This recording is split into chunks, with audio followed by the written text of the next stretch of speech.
Horse and Friends Radio with Conrad and Raphael. Hey, I'm Conrad Nodden. And I'm Raphael Vaughn. And from Nashville, Tennessee, you're listening to The Horse and Friends Radio Show. Of the horse, for the horse, and by the horse lovers everywhere. Okay, here we are already. Show number 4. We're having such a good time. This is on a roll now, isn't it? Yeah, we've had some great guests, and just we're having a wonderful time. Last show we had Joe Camp, really interesting discussion. Yeah. I'm sure some things that are a little bit controversial for some horse owners, but also very informative. Well, controversial because it goes against myths. Yes. And like they say, what's the saying that anytime somebody speaks the truth, it meets resistance. And hopefully with time that a resistance will become acceptance, because, you know, the only ones that suffer when we reject what's the obvious is the horse. Yes. And it's so reasonable, too. It makes total sense to think about it. Yeah, it really does. I mean, we practice it as much as we can. I know Joe who practices it, so it's nothing like we're just talking about it. We actually, try to make our horses live like a horse. Exactly. And it works for us. Yeah, and Joe has seen it work, too, with his horses. So, I mean, that's great. But who do we have as a special guest for show number 4? Yeah, we're really excited. It's Vaughn Wilson. I mean, a very interesting individual, and he's an accomplished artist, photographer, musician, writer, and of course, what's important to us, he's a great horseman. As far as his artistic work has been featured in, numerous expos and so forth, and the Hall of Fame and a museum in Fort Worth, Texas. That's quite an accomplishment. So basically, anything he does, he's extremely successful about it. And I'm not obviously as multi-talented as he is, but I do share in common something that he mentioned in his bio, that he shares or has that love of horses from the day that he remembers being a kid. And I know exactly how he feels, except he was a little bit more fortunate, where he was able to be around horses all his life pretty much, where I basically had to wait until I was 35 to have my own horse. But just a very interesting individual, and just you could tell he's just extremely inspired by the horse. Some of the creative things that he's done, in writing and the photography and pictures, just incredible. You could tell the horses are really touch his soul. In fact, he sent us his coffee table book, a beautiful book called Tell Me About That Horse. And we're going to talk about that with him some, too, in just a little bit here.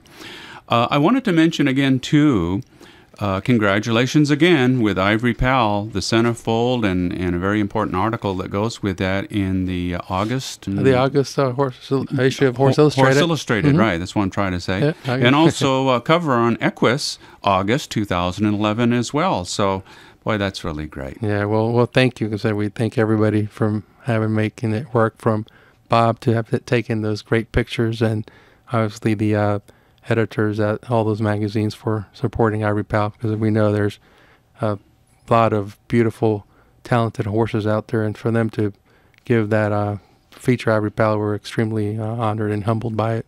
Also, a brand new feature. We have emails, and we're going to be sharing some of those. Yep. Some of the friends emailed in on our new email address, and we're going to be sharing some of those. Some people had some interesting comments and some interesting questions, and we're going to read some of those. Yeah. Okay, this is show number 4, as we mentioned, and we've got some new sponsors this time. Wow, is this exciting? And in fact, one of these sponsors is someone that you've been working with for several years, and we know you're excited about that. Ivory Pal loves them as well because he benefits from them. In fact, Raphael, why don't you tell everyone who this new sponsor is?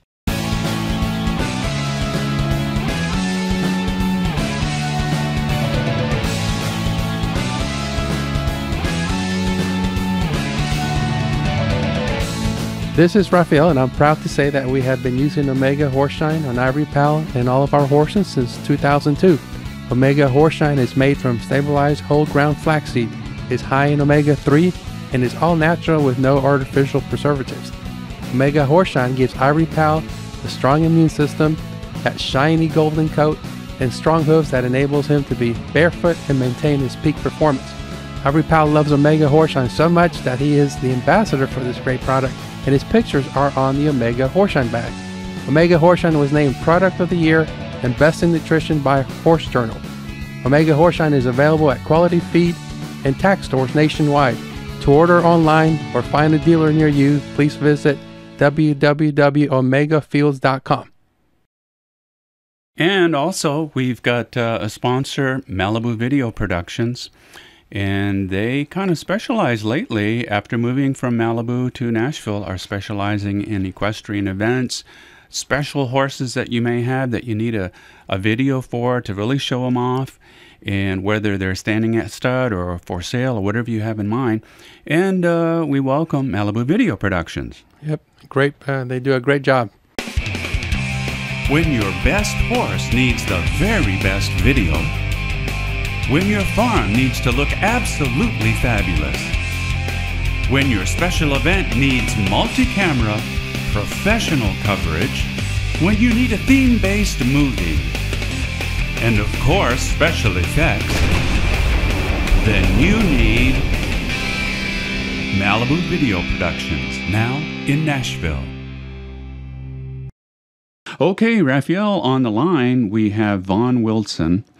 He's an accomplished, now listen to this, artist, photographer, musician, writer, horseman. What is it that he doesn't do? I don't know. Does everything, seems like here, and does it well. That's what's amazing. Absolutely. Vaughn Wilson, welcome to the show.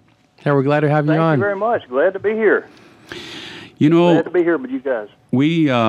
We got your beautiful book, the coffee table book. Tell me about that horse. Very, very impressive. What started you down that road to do a book about interviewing so many different individuals about their horses? Well, it's an interesting story. I'm one of the lucky people that have been able to spend most of my life in the company of horses. I've been a horse owner and a breeder for many, many years, and over the years, I've had so many horses on my place, but I could look back at one or two that just really stood out as something special, something about them, not necessarily because they were the best bred or the prettiest, but just something intangible about them. They were more like friends, more like companions. And so I just wondered if other horse people felt the same way, so I decided to ask some of them, and thus was born, Tell Me About That Horse. Yeah, some people that we know from their public life that we never thought they would have horses, just like Nolan Wright, who would figure, or Charlie Daniels, huh? Yeah, well, Nolan Ryan, he's wanted to be a cattle rancher all his life since he was a little kid, even before he got into sports. And, of course, now he's ranching about 27,000 acres in Texas, along with being president and part owner of the Texas Rangers. So I was very fortunate that he wrote the foreword for the book, and he also had a special horse that he told me that story in the foreword. Now, as an artist, photographer, musician, writer, and horseman, which of those started first, if any of them did? Well, I've had horses all my life. I mean, I was one of those people that just I'm born with a need to be around horses for whatever reason. And we didn't live on a farm or anything. I just came into this world knowing that I was going to be around horses. So I guess you would say that was first. And I've been doing art, most of my life in one form or another. But I got into photography right after I graduated from college, which at this point was a very long time ago. And that's all I've ever done. I've been a photographer now for 40 years.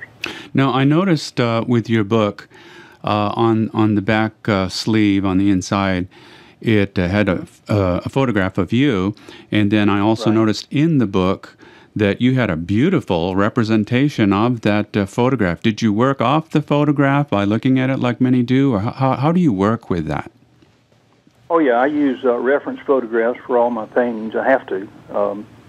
My memory's not good enough to work from nothing. But, yeah, I didn't intend to do a painting of myself, but the designer of the book, when he was laying it out, he said, "You've done paintings of everybody in the book, you need one of yourself. So I just worked from that particular one. It's stunningly beautiful, really. All those photographs, and then you do the artwork of them. Incredible. Absolutely. Yeah. No, I mean, not only do you capture the image, but you capture the emotion of the moment of the picture, which that's the talent. That's what makes a great artist, and you have that ability.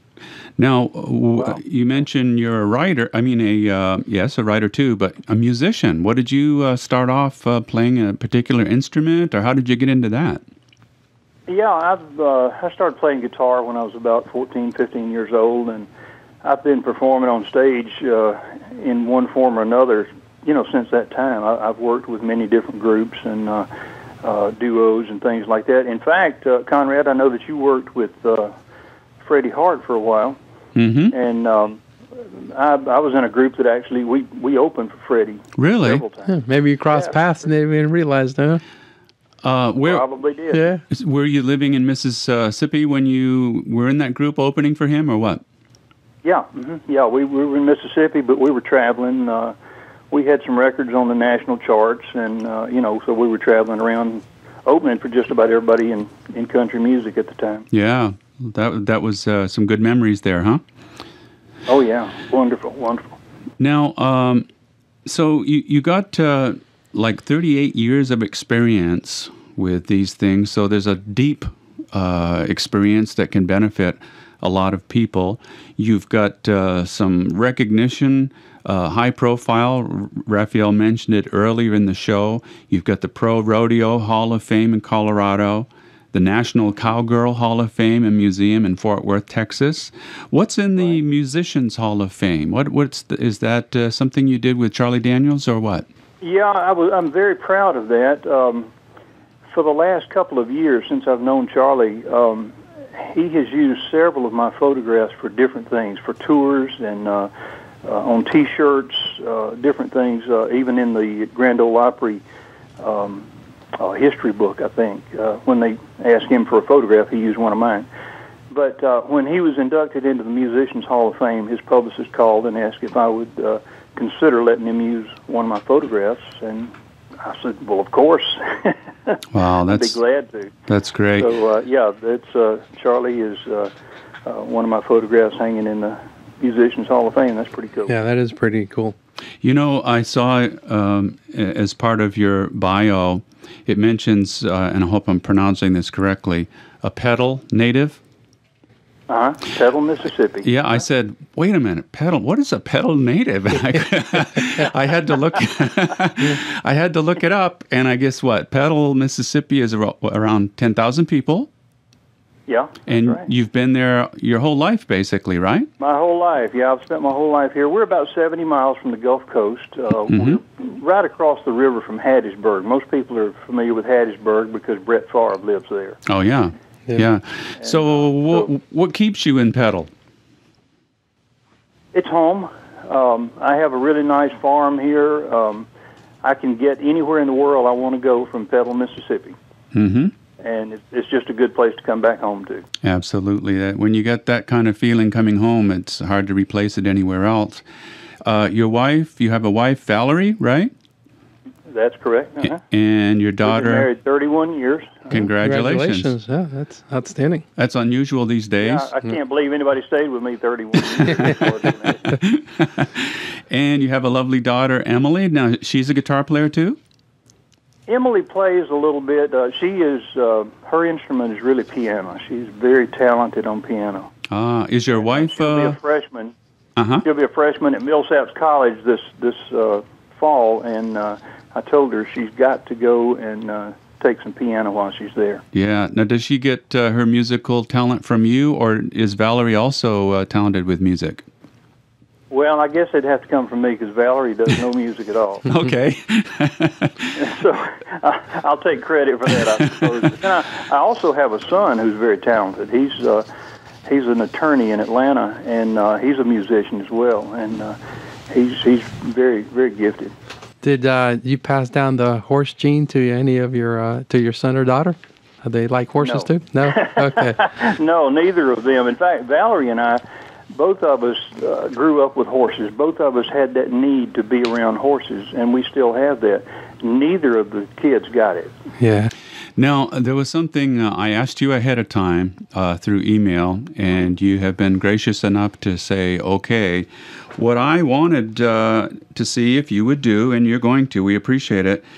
In your book, it's Tell Me About That Horse, and then it's a poem by Vaughn Wilson, you. I know it's very close to your heart, but I think the friends listening on would love to hear the writer of that poem read it to us. Are you still going to be able to do that? Yeah, I can do it for you. Well, we'd sure appreciate it.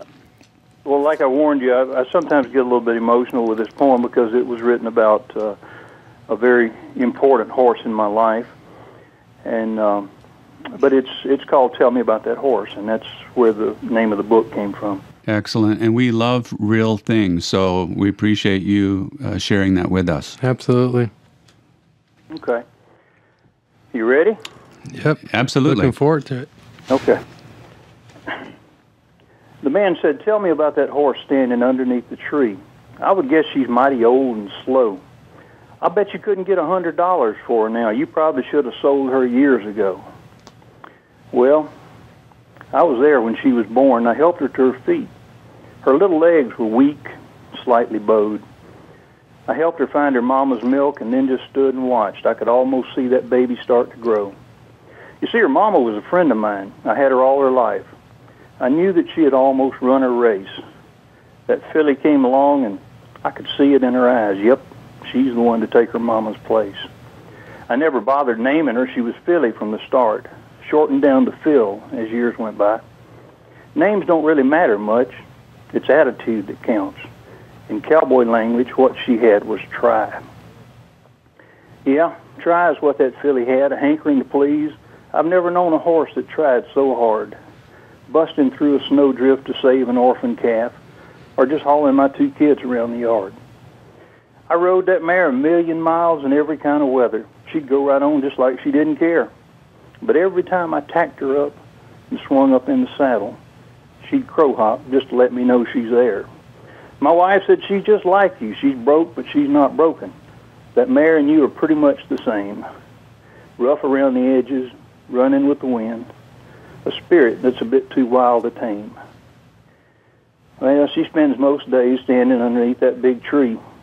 I guess that's all an old mare really needs. Maybe she remembers all the battles won and lost. More likely, she's just waiting for her feed. Now, you might think she's not worth much. I guess you have that right, but she's one thing your money just can't buy. And someday, when I have to lay her underneath that tree, we'll see if cowboys really never cry. Wow. That was beautiful. From the heart. That was so touching, Vaughn. Wow, Yeah. that's beautiful. Really beautiful. That's in your book. Tell me about that horse. And you have so many people here that you have talked with. Let me see. We know Templeton Thompson, too. She's a great person, a really neat and talented singer, too. Yeah, and her husband, Sam, just good people. And, of course, Joe. Great folks. Yeah, we talked to Joe just show number 3, and we told him that you were going to be on, and he was excited about that as well. Yeah. Joe is just a great fellow. He's an inspiration to me. I don't know if you know all his story, but the way he came up with the idea for the Benji movies and then persisted in getting them made. I mean, yeah. Part of the thing that I try to get across when I talk to different groups about this book is that, if you have a dream, you need to go after it. You need to get off the porch and get down the road and do what you need to do to accomplish that dream, and don't listen to people who tell you it can't be done or that you're not the guy to do it, because they can't see your dream. So that's what Joe is. I mean, he was a very such an inspirational guy because of how he did the Benji thing. Yeah, you touched a very good point, Vaughn. There's so many people who don't want to inspire you to fulfill your dream, and I think probably you, Joe, and I know in some part I could say that if we collected $1 for every time somebody said you can't do that, we'd be millionaires. Yeah. Vaughn, did that happen with your book to actually get it to come out? Tell me about that horse. Nate? Yeah,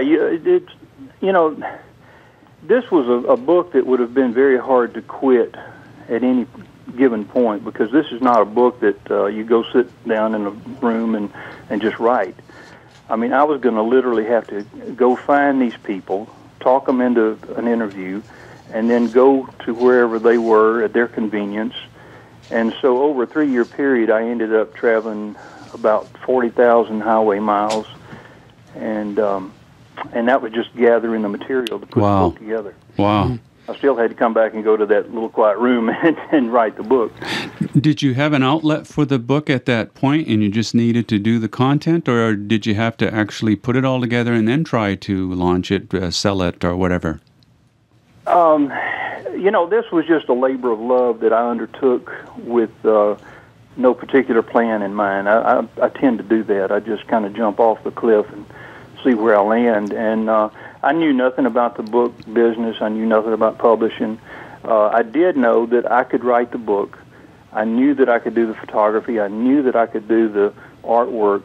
But I also knew that if I tried to do the layout and design, it would not be worth anything. And so we went to one of the best design guys in the country, and he did a marvelous job for us doing the design and layout. It is a beautiful coffee table book. I mean, just a very nice book to open and look through even if you don't read it, just looking at the pictures say 1,000 words, with the relationships. Yeah. And Vaughn, do I understand right that your book, Tell Me About That Horse, that you're also using it as a platform to go out and do some public speaking and all? Yeah, we're doing some public speaking, and one of the things that we're talking to people about, of course, we tell them about the book. It's an entertainment book, but it's also about people and these special horses that were instrumental in their lives, that led them in a particular direction. And the book has afforded us the opportunity to talk to people about the responsibility that goes along with horse ownership. Absolutely. There are too many abused and unwanted horses in this country, and people need to be more responsible about their breeding practices, because overbreeding leads to unwanted horses, a lot of whom end up abused and starved and abandoned, and that's just a crime. And my wife and I recently rescued a miniature stallion who was in liver failure and starvation. Oh, wow. And he was probably just a couple of weeks away from dying.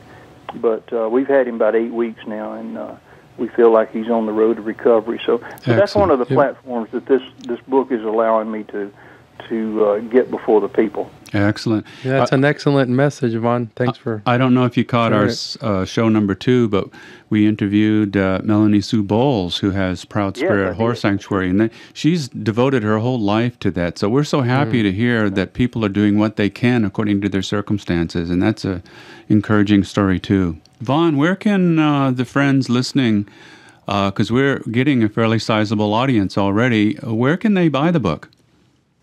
Well, it's available through Amazon.com, and it's also available through my website, which is tellmeaboutthathorse.com. Now, if they order the book through tellmeaboutthathorse.com, they can get personalized autograph in the book. Excellent. Well, Vaughn, can't tell you enough how much we appreciate your book, you reading the poem, your insight over many years. And you're just a very, very talented, multi-talented individual that we're so happy that you are sharing all this with us. The friends will really appreciate it. And thank you for being on the show today. We thank you so much. Absolutely. Thanks for sharing your passion and the love of horses and the message you said to people to follow your dreams. And look what you've been able to do just by doing it all with your heart. Well, guys, I sure appreciate the opportunity to share my story with your listeners, and I just appreciate y'all for what you're doing.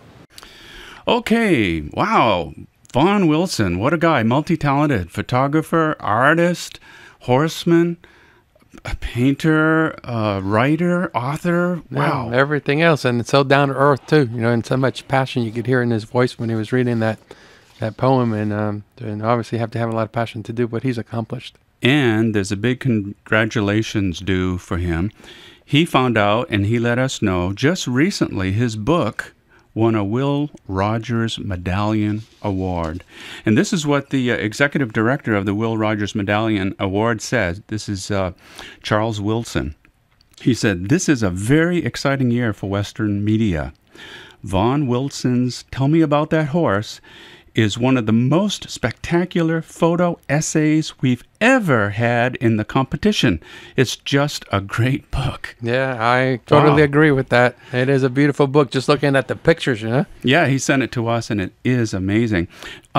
We wanted to mention something new that we've added. We keep trying to add some new things.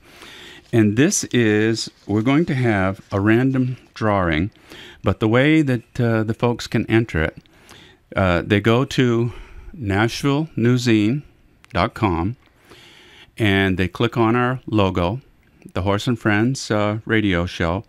That'll take them to our main page, and then they just scroll down, and underneath our photo there on the left-hand side is a like button. And to enter this random drawing, all they have to do is click on the like button, and they're entered. Now, what are they going to win from this random drawing? Well, we're going to throw in an Ivory Pal t-shirt. It's got a picture of him running in the surf, and it has the title Ivory Pal Golden Pegasus. We're also going to throw in a picture of him gating on the beach, and we actually are going to have him autograph it. And I know some of you are chuckling, yeah, how you going to get Ivory Pal to autograph it? But we actually did his a print of his hoof, and we downsized it, and we had it made into a little stamp. So what you'll get is an actual small, mini-me version of Ivory Pal's hoof. So it is his autograph. All right. Now, just one winner, or how many winners are there going to be? Well, we're going to have 5 winners, and, All right. and each winner will get the t-shirt, and along with the Ivory Pal personally autographed picture. All right. So all they have to do is click the like button. Yep. Hit those likes. On our page. So that's not hard to do at all. Now, the other thing I wanted to mention, too, because we've got some replies that have come in, and we just want to remind the folks to go to the comments and question button on that same page. Again, you just go to NashvilleNewsZine.com, click on our logo. That'll take you to our main page. And right up to the right-hand side is a button there. It says comment/questions. And some people have been using it. Yep, and some good questions and good suggestions, and we've incorporated a lot of it, and actually have changed the format of our show just to incorporate those some of the questions and comments. So keep them coming. We appreciate it. Yeah. Now, we had mentioned Carol Savage that came down from Massachusetts, and we made some good fun with her, because we did put her to work, and she is such a good sport. Incredible person. Yeah, but she was one of the ones that clicked on the button, and she asked a question. What was that? Yeah, this was directed to you, Conrad. And her question is, did you name Denmark yourself, or did he come to you already with the name? How long did you own Denmark? All right. Now, I had mentioned that horse that we had for some time, and he did die, and it broke my heart, like it does a lot of people when their horse dies. But he was older. The name Denmark, actually his registered name was Genius's Denmark Shaitan. Now, we didn't call him Shaitan because we found out in Islam that it means Satan. Oh, not a good name. No. I don't blame it. And he was farthest from a Satan of a horse. And the interesting thing about it is he was a wonderful, just great-spirited horse, and he liked the name Denmark when we'd call him Denmark. So what a great horse. And we had him, I guess, about 10 years. Yeah. I know you'll never forget him. And actually, I think Carol is from Denmark, too, actually, the country. So I think that's why she was interested. Okay. So I think that's a little bit of background on Carol. She is of Danish heritage. Uh-huh. Do you have another email that came in, a comment or question? Yeah, there's another question. This one came in from Aisha, and her question was basically, actually she had a comment and question, so I'll start with the comment. She goes, "Hello, I love your show, and yes, I do have a question. Don't we always? I'm very interested in what you guys think of treeless saddles, since I am barefoot and bitless." Yeah, way to go, Aisha. "I was wondering about the treeless saddle, if it's more humane and makes a pain-free ride. Thank you for looking forward to your next show." And so basically, we do have a treeless saddle. As a matter of fact, all of our horses are treeless, ridden treeless saddles. We have nothing but that in our tack room. And we came across them because of just, evolution. Just realized that the saddles we had were comfortable for us, but not comfortable for the horse. You just had some sore points and so forth. And that was detected through, we have a massage therapist that comes and works in the Ivory Pal and a chiropractor. So the treeless saddle, we tried it out because it basically is a piece of leather and just very flexible. You can move it around like a taco. So the movement is just incredible, and especially with the gaited horse, Ivory Pal, it frees up his shoulders. And that's why it worked really good for, and I could feel him underneath. It's almost like riding bareback. Wow. But one thing is you got to be careful because it has no tree. It doesn't distribute the pressure points very well. So that's not because we use a product. We had him on our as a sponsor last time, but we used the treeless saddle. The corrector pad with the treeless saddle for that reason, because it does distribute that weight, and you may get away with it without having a corrector pad or the equivalent if you weigh about 100 pounds. Well, I'm like 100 pounds over that limit. Yeah, so Pal wouldn't. So Pal had some pressure points also because of that. So again, it's part of the evolution. Just listen to your horse. He wasn't comfortable with the tree saddled, so we went to the treeless, but then he wasn't comfortable with that, and so we threw in the corrector pad. Now we've been using that combination for 4 years. And you could go online, do research on your own on the treeless saddles, because each horse is different. Like what I ride Ivory Pal in is different from what I ride our other horses in. So it's kind of like a shoe. Some shoes may be comfortable for some people, but not for everybody. So again, just do a lot of online research and find the treeless saddle that is best for you. All right. Here's one, and I apologize for not knowing the exact pronunciation of the name, but it looks like UA Naruto, and sorry if that's not exactly right, but that's kind of phonetically, I guess. This is in reference to the Horse and Friends radio show number 2 that we did with Melanie Sue Bowles, and they write, "The book's proud spirit did move me to tears. Thank you, Melanie, for showing people how we should treat animals, and thank you for the leadership tips. We'll definitely work on that." So there's a lot of people, of course, and we're happy because that's who we're really playing to, too. People who love their horses, people who want to treat them well, and know that the horse responds to that type of treatment much more than trying to dominate the horse. Oh, absolutely. No doubt about it. That's the philosophy of the show. Yeah. You got another one there? Yeah, this one is from Diana Hurt. She also, in reference to Melanie's show where we had Melanie as a guest, she said, "I just listened to the radio show and it was great. The two of you make a wonderful team. Your conversation seems to flow so naturally. It was wonderful to listen to Melanie. She brought tears to my eyes while she was telling of her first meeting with Pal. I remember the same feeling when I first met him, and you remember I was the first one to tell you about his amazing presence and awareness of his surroundings. I have such admiration for Melanie and what she does. As much as I love horses, I don't think I would have the emotional strength to see the injured and ill horses without killing somebody." Maybe we'll edit that one out. But I understand how she feels. Yeah, sure. Yeah, and that's coming from her heart. And after what I went through when I had to put my girls down, I couldn't go through putting down as many horses as she has. I love the pictures of you and Conrad with Pal. They make great field pictures. I think you have started something that is going to explode into greatness. It's just a matter of time. So thank you for believing in us, Diana, and we appreciate it. And a little bit of background, Diana is a very good friend of mine from Florida. She was actually in Ivory Pal's very first horse show, and she's been a great supporter. And she's actually the one that makes the costumes, the tuxedo and so forth. Well, great. I've got one more here from Maria. Looks like Michalicki is the last name. Some of these we're not sure the exact pronunciation. It says, just a suggestion, and we may be doing this. We're going to give some thought to it. Wouldn't it be fun if you could choose a few photos and invite artists to recreate them in multimedia types, like of Pal. Yeah. So if they're an artist and they want to do a rendering of a photo, we'll show it. Yeah, we're thinking about that. We're not exactly, we don't really want to run a contest with artists because really all artists, their heart is good and their product is good. Absolutely. But it might be fun for them to see their artwork on the show. Yeah, we may do that. No contest, but we'll just feature them on the show. That's a good idea, I think. Yeah. Good suggestion, too. So, letters and keep them coming, right? Absolutely. We love them. So we incorporate a lot of your suggestions, and we really appreciate the comments and support. It means a lot to us. Mm-hmm. So, and that will pretty much do it for this show. We really had a great time with Vaughn Wilson. We've got some fantastic guests coming up in the future. We're not going to mention them right now, but we certainly will be looking forward to them because they're on board, and the folks are going to love it. So that wraps up show number 4, and really had fun, huh, Raphael? Oh, absolutely. We love it. So, folks, thanks for tuning in, as they say, and be sure to be watching for our next episode coming soon. Until then, happy trails, everybody. Hey, Raphael, I bet you can't do this.